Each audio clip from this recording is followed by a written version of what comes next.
सास बहू की अनबन। नीता और मानव एक ही ऑफिस में काम करते थे। ऑफिस में दोनों की आंखें चार हुई, दोस्ती हुई और कब दोस्ती प्यार में बदल गई पता ही नहीं चला। दोनों एक दूसरे का हमसफर बनने का वादा कर चुके थे।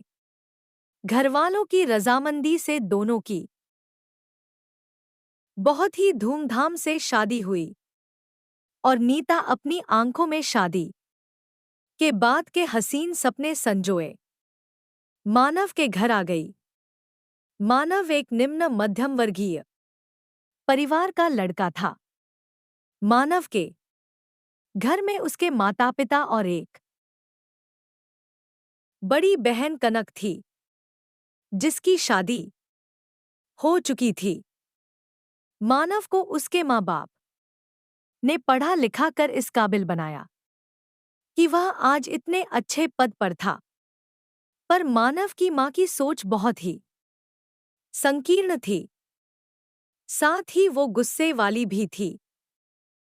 दूसरी तरफ नीता खुले विचारों की लड़की थी। मानव के परिवार वालों के साथ पूरा एडजस्ट करने की कोशिश करती थी। मानव की माँ का पूरा ध्यान रखती थी। शादी होकर आई नीता ने मानव के परिवार के रीति रिवाजों के अनुसार रहना शुरू किया।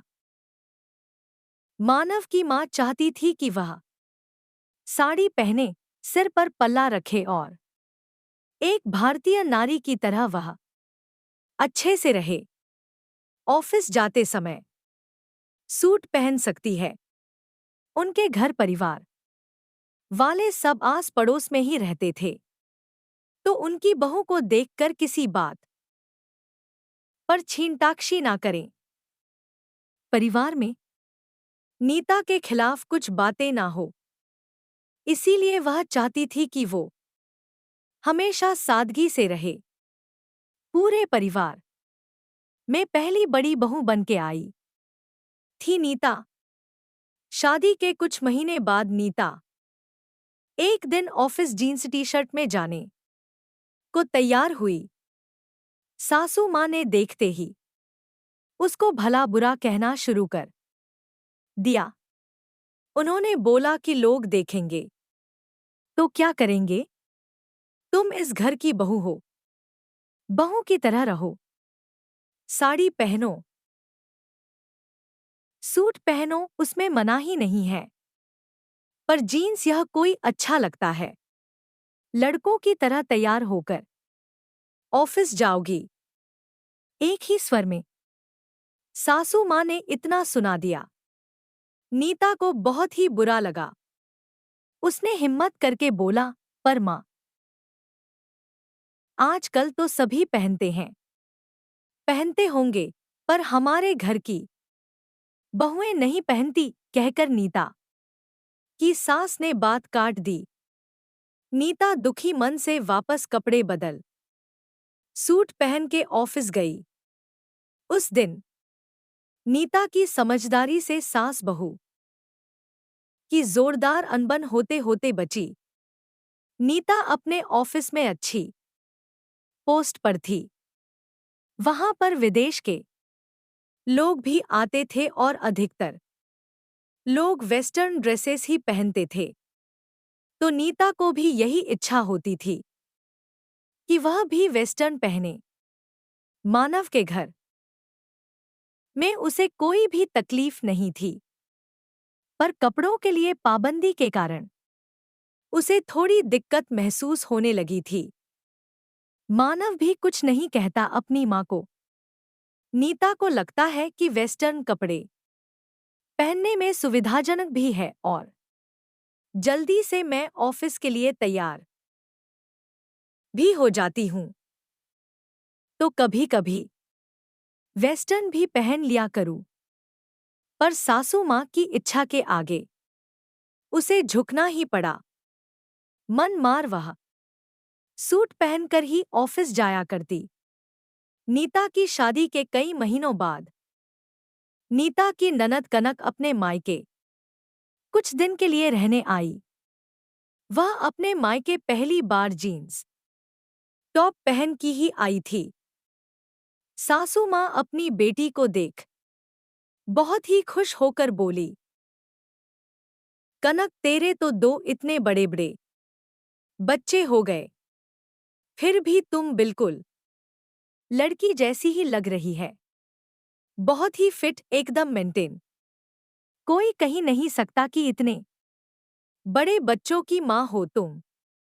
बहुत ही अच्छा लग रहा है तेरे ऊपर बेटा यह ड्रेस। सासू माँ ने खुशी खुशी कहा। नीता भी खड़े हो सासू माँ की बातें सुन रही थी और उसे बुरा लग ही रहा था, पर उसने कुछ कहा नहीं। 2-3 दिन ऑफिस जाते समय रोज सूट पहनकर जाते देख कनक ने नीता से पूछा, भाभी आप जीन्स टॉप क्यों नहीं पहनती हो? ऑफिस में कितना आराम रहता है उससे। हाँ दीदी, पर क्या भाभी वही पहना करो। अब जाकर मैंने पहनना शुरू किया, देखा बहुत ही आराम मिलता है। देखो मैं आपके लिए लाई भी हूं। कनक ने मुस्कुरा कर कहा। पर दीदी मम्मी जी तो मना करती हैं। तभी कनक मम्मी से पूछा, क्यों मम्मी आप भाभी को क्यों मना करती हो? जब मैं पहनी थी आपको अच्छा लग रहा है तो भाभी के पहनने में क्या बुराई है? पहनेगी तो परिवार के लोग क्या कहेंगे? हमारे घर की बहू कहाँ पहनती है जीन्स टॉप? सासू माँ ने चिंता करते हुए कहा। मम्मी परिवार की पहली बहू जॉब वाली आई है। अब जमाना बदल गया है। जब सूट साड़ी कपड़े हैं तो जीन्स टॉप भी कपड़े हैं। इसमें हम लोगों को आराम भी मिलता है और सुविधा भी लगती है। मैं तो अपने ससुराल में यह पहनने लगी हूं और मुझे अब बहुत आराम लगता है। मेरी सासू माँ कुछ भी नहीं कहती। आप भी भाभी को पहनने दो। अब यह आपकी बहू नहीं बेटी ही है। लोगों का क्या, लोग कुछ दिन बातें करेंगे और फिर चुप हो जाएंगे। भाभी को जिसमें सुविधा हो आप उन्हें वह करने दो। माँ ने कनक की बातें सुन दबे मन से कनक की बातों में हामी भरी। उन्होंने कहा, ठीक है जैसा तुम दोनों चाहो। लो भाभी आप कल यही ड्रेस पहन के ऑफिस जाना, कह कनक अपनी लाई हुई ड्रेस नीता को पकड़ा दी। अगले दिन नीता कनक का दिया गिफ्ट पहन के ऑफिस जाने को तैयार हुई। सासू माँ ने भी देखा और कहा, ठीक है तुम दोनों शायद सही कहती हो। समय के साथ यह आज की जरूरत है। कपड़े चाहे कोई भी हो सभी अच्छे होते हैं। जिसमें सुविधा लगे वही पहनना चाहिए। बहुत ओपन ना हो। शरीर को ढकने वाले कपड़े वही अच्छे होते हैं। सासू माँ ने कुछ समझते व कुछ समझाते हुए कहा, अरे वाह मम्मी आप तो बड़ी समझदार हो गई। कनक ने चुटकी लेते हुए कहा। हाँ कनक, कल रात में बैठकर मैंने तुम दोनों की बातों पर विचार किया। मुझे लगा शायद मुझे अब समय के साथ बदलना चाहिए। अब तुम ही तो मेरी अपनी हो। तुम्हारी इच्छाओं को पूरा करना मेरा कर्तव्य है, कह के नीता और कनक को सासू माँ ने अपने गले से लगा लिया। गले से लगते ही नीता ने बोला, thank you mummy ji. Thank you Kanak दीदी। प्यारे दोस्तों, यह कहानी यहीं समाप्त होती है। अगर आपको हमारी ये कहानी पसंद आई हो तो हमारे वीडियो को लाइक, शेयर और चैनल को सब्सक्राइब जरूर कर लें। इससे हमें मोटिवेशन मिलता है और आप तक ऐसी ही कहानियां सबसे पहले पहुंचती रहेगी। प्यारे दोस्तों, नमस्कार।